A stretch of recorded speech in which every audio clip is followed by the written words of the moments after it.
नमस्कार दोस्तों, आज की क्लास में हम कुछ उपकरण को पढ़ेंगे जो आमतौर पर प्रत्येक परीक्षा में पूछे जाते हैं। तो आओ जानते हैं। Number 1, anemometer. एनीमोमीटर से वायु की गति तथा शक्ति को मापा जाता है, यानी कि वायु की गति किस लेवल पर बह रही है, यानी कि बहती हुई वायु की गति को मापा जाता है एनीमोमीटर से। एनीमोमीटर से वायु की गति यानी कि चाल को मापा जाता है तथा उसकी शक्ति को मापा जाता है, यानी कि एनीमोमीटर से बहती हुई वायु की गति तथा उसकी शक्ति को मापा जाता है। एरोमीटर से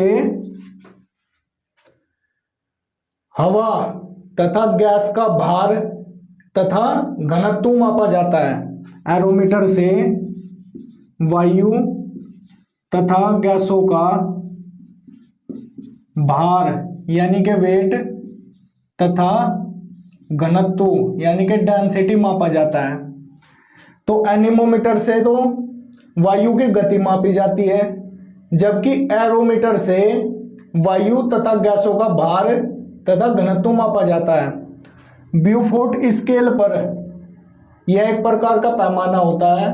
ब्यूफोर्ट स्केल पर वायु की गति मापी जाती है, यानी कि जमीन पर वायु किस गति से बह रही है या फिर समुद्र में हवा किस गति से बह रही है वो मापी जाती है। ब्यूफोर्ट स्केल पर समुद्र में तथा जमीन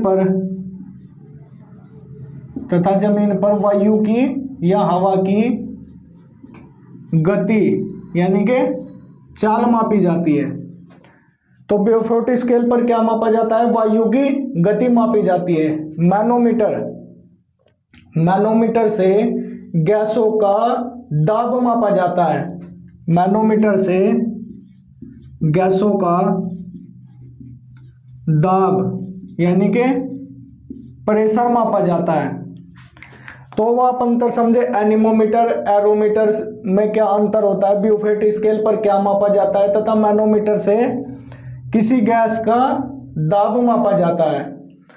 अब सिस्मोग्राफ, जिस ग्राफ पे भूकंप की तीव्रता या भूकंप के झटके मापे जाते हैं उसे सिस्मोग्राफ कहा जाता है, यानी कि सिस्मोग्राफ पर भूकंप के झटके या भूचाल को मापा जाता है।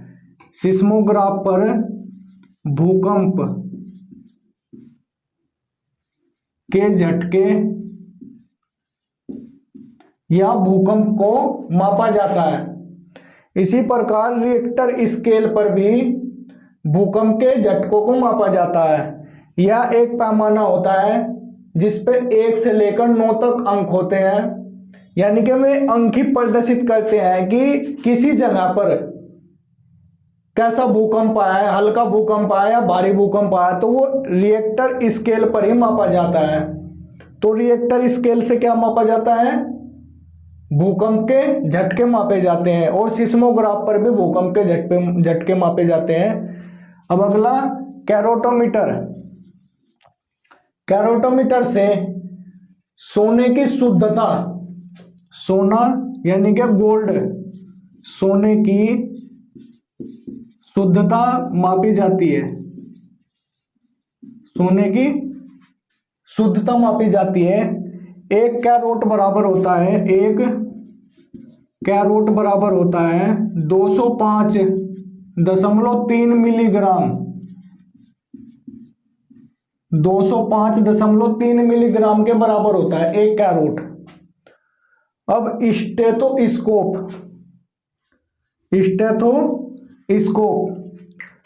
आमतौर पर डॉक्टर लोग अपने गले में एक इंस्ट्रूमेंट को लगाए रखते हैं, वो इंस्ट्रूमेंट ही स्टेथोस्कोप होता है। उसमें आगे एक गोल आकार का डायफ्राम होता है, ये डायफ्राम होता है। इससे हृदय की धड़कन यानी कि दिल की धड़कन तथा फेफड़ों की आवाज को सुना जाता है। स्टेथोस्कोप से हृदय तथा फेफड़ों की आवाज को सुना जाता है। स्टेथोस्कोप ध्वनि के परावर्तन के सिद्धांत पर काम करता है, यानी कि आवाज का जो परावर्तन होता है, परावर्तन क्या होता है ध्वनि का? ध्वनि किसी जगह से या तो ठोस या द्रव से टकराकर या तो वापस आ जाती है, तो उसे ध्वनि का परावर्तन कहा जाता है। तो स्टेथोस्कोप ध्वनि के परावर्तन के सिद्धांत पर काम करता है। स्टेथोस्कोप से हृदय यानी कि हार्ट, दिल तथा फेफड़ों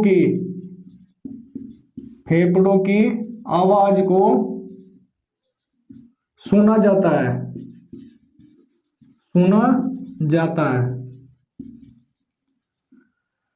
नंबर अगला, डॉप्सन इकाई, डॉप्सन यूनिट से ओजोन परत की मोटाई मापी जाती है। डॉप्सन इकाई से ओजोन परत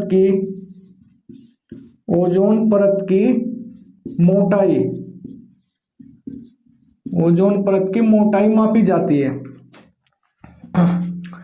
वायुमंडल में एक परत पाई जाती है, ओजोन परत, जो सूर्य से आने वाली अल्ट्रावायलेट किरणों यानी कि पराबैंगनी किरणों से धरती पर रहने वाले जीव जंतु, मानव को बचाती है।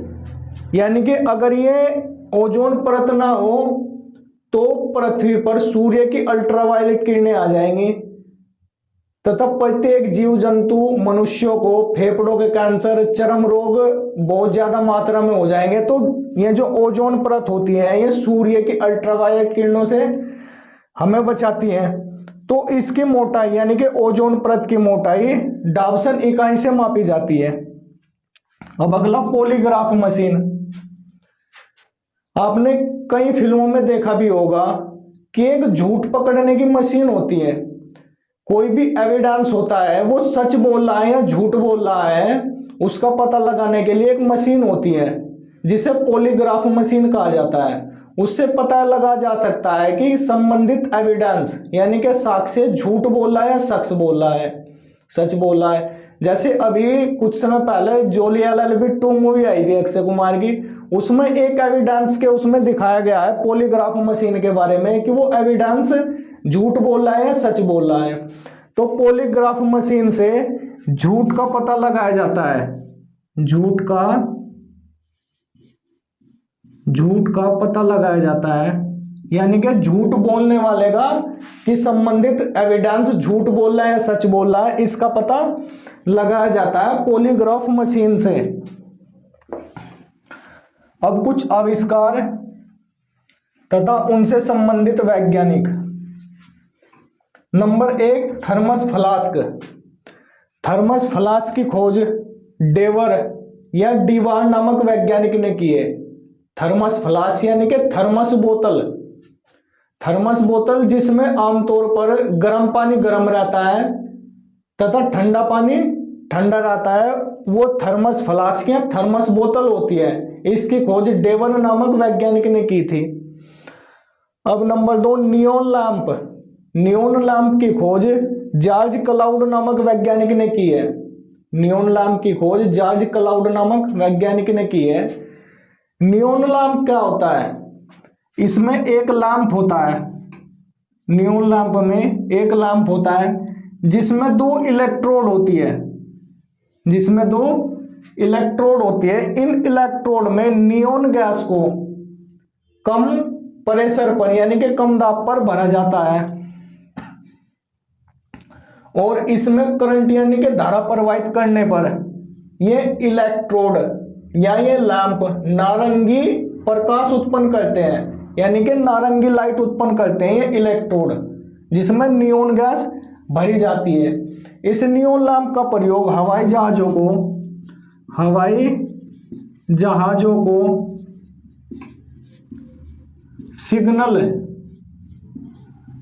सिग्नल देने के लिए प्रयोग किया जाता है नियोन लैंप को।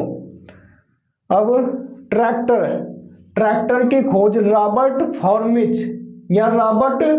फॉर्मिप ने की थी। ट्रैक्टर की खोज रॉबर्ट फॉर्मिच ने की थी। अब अगला, या हाइड्रोलिक लिफ्ट। लिफ्ट आपने देखी होगी स्टेशन पर, एयरपोर्ट पर, हॉस्पिटल में लिफ्ट लगी रहती है जो किसी भी वेट को ऊपर या नीचे ले जाती है। तो इसकी खोज एलिजा ओटिस ने की थी। एलिजा ओटिस ने की थी लिफ्ट की खोज। या पास्कल के सिद्धांत, या पास्कल के सिद्धांत पर, लिफ्ट पास्कल के सिद्धांत पर काम करती है। लिफ्ट किसके सिद्धांत पर काम करती है? पास्कल के सिद्धांत पर काम करती है। जब आपको द्रव स्थितिकी यानी कि हाइड्रोस्टैटिक्स पढ़ाया जाएगा तब आपको बताया जाएगी कैसे पास्कल के सिद्धांत पर काम करती है। अब अगला फौलाद यानी कि स्टील। स्टील की खोज हेनरी बेसेमर ने की थी। हेनरी बेसेमर ने की थी। अगला है बुनसन बर्नर। बुनसन बर्नर की खोज रॉबर्ट बुनसन ने की थी। बुनसन बर्नर का उपयोग प्रयोगशाला में एक इंस्ट्रूमेंट के तौर पर किया जाता है। प्रयोगशाला में एक इंस्ट्रूमेंट के तौर पर किया जाता है। इसमें या तो नेचुरल गैस या कोई संबंधित गैस ब्यूटेन भरी जाती है। इसमें एक नली होती है जिसके संपर्क में यानी कि जिससे कोई भी गैस इसमें आती है और इसे सरलता से किसी भी जगह पर रखकर आग जलाई जा सकती है। यानी कि प्रयोगशाला में बुनसन बर्नर का प्रयोग एक ज्वालक के रूप में किया जाता है। तो दोस्तों ये रही आज के इंस्ट्रूमेंट। हमारी वीडियो को लाइक, शेयर तथा सब्सक्राइब करें। जय हिंद।